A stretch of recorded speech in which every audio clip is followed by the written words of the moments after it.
తెలంగాణ రజక సమితి ఆధ్వర్యంలో ఈసీఐఎల్ చౌరస్తాలో చాకలి ఐలమ్మ 40వ వర్ధంతి కార్యక్రమం నిర్వహించారు. ఈ కార్యక్రమానికి ముఖ్య అతిథిగా మాజీ ఎమ్మెల్యే సుభాష్ రెడ్డి, కార్పొరేటర్లు సింగిరెడ్డి, శిరీష, సోమశేఖర్ రెడ్డి తదితరులు విచ్చేశారు. చాకలి ఐలమ్మ విగ్రహానికి పూలమాలలు వేసి ఘన నివాళులు అర్పించారు. భూమి కోసం, భుక్తి కోసం, వెట్టి చాకరీ విముక్తి కోసం పోరాడి తెలంగాణ ప్రజల తెగువను, పోరాట స్ఫూర్తిని ప్రపంచానికి చాటిన వీర వనిత చాకలి ఐలమ్మ అని వారు కొనియాడారు.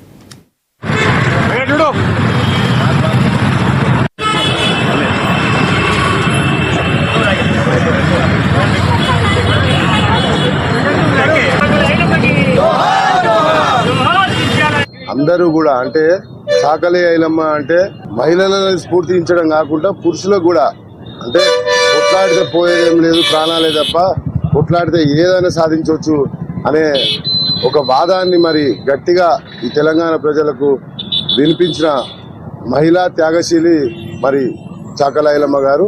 వారి స్ఫూర్తిని మరి ప్రతి ఒక్కరూ నింపుకొని రానున్న రోజులలో మరి మన తెలంగాణని అభివృద్ధి బాటలోకి తీసుకెళ్లాలి. అలాగే వారు చూపిన బాటలోనే నడవాలని.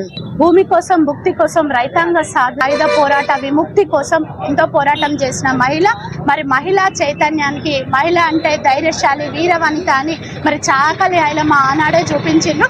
మరి దొరల పెత్తనానికి, రజాకారుల పెత్తనానికి, నిజాం నవాబుల పెత్తనానికి మరి గడీలను బద్దలు కొట్టి మరి దొర ఏంది, వారి యొక్క అరాచకాలు ఏంది అని ఆ రోజే ఎదిరించిన వీరవనిత చాకలి ఐలమ్మ.